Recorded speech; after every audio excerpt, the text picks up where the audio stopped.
Hello, and welcome to the second video in the series History of Architecture Briefly Told. In this video, I will lay out the basics of ancient Greek architecture.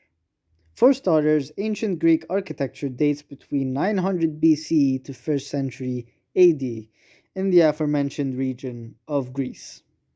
To best understand things, we divide the topic into corresponding questions. And the first question we ask is, what exactly did the ancient Greeks build? Well, ancient Greek architecture is best known for its temples, the Parthenon being a prime example of ancient Greek architectural ingenuity. However, they are also known for building open air theaters, processional gateways, the public square, known as the agora, storied colonnades, the stoa, where Stoicism had its beginnings, the tombs or mausoleums, and many other structures listed in the slide. Before going into the example of the Parthenon, we must first consider the Acropolis.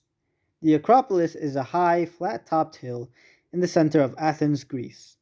It was the most important religious and political center of the ancient city and is home to several significant archaeological remains.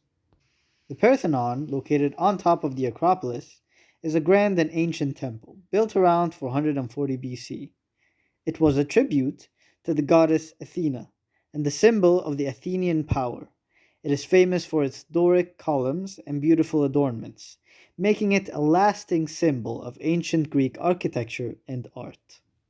Now, as for the characteristics of ancient Greek architecture, it is imperative to point out how it was highly formalized, both in structure and decoration.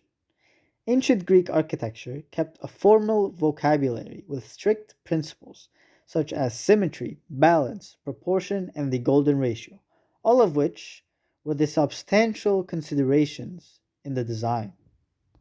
These principles of design were carefully articulated and preserved throughout history, most notably recorded in the text The Ten Books on Architecture by Vitruvius. The architecture herein followed a simple yet strict post and lintel formation, with each element, whether structural or decorative, served a precise function or meaning. Each architectural element was anchored and abutted to the other in harmony, which was a significant sentiment in the arts at the time. As one can see from the picture, the structure of building followed a very specific terminology, with each line and curve signifying some essential part of the whole. Oh, yeah, the glossary is quite extensive. Enter the orders, which are arguably the most crucial part of the subject. Vitruvius, in his account, noted that ancient Greek architecture, formally, can be divided into the styles of classical orders. And threefold they were: the Doric order, the Ionic order, and the Corinthian order.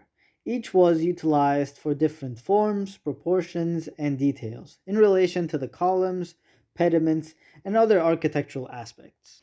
There are also monumental sculptural components, which served as architectural supports.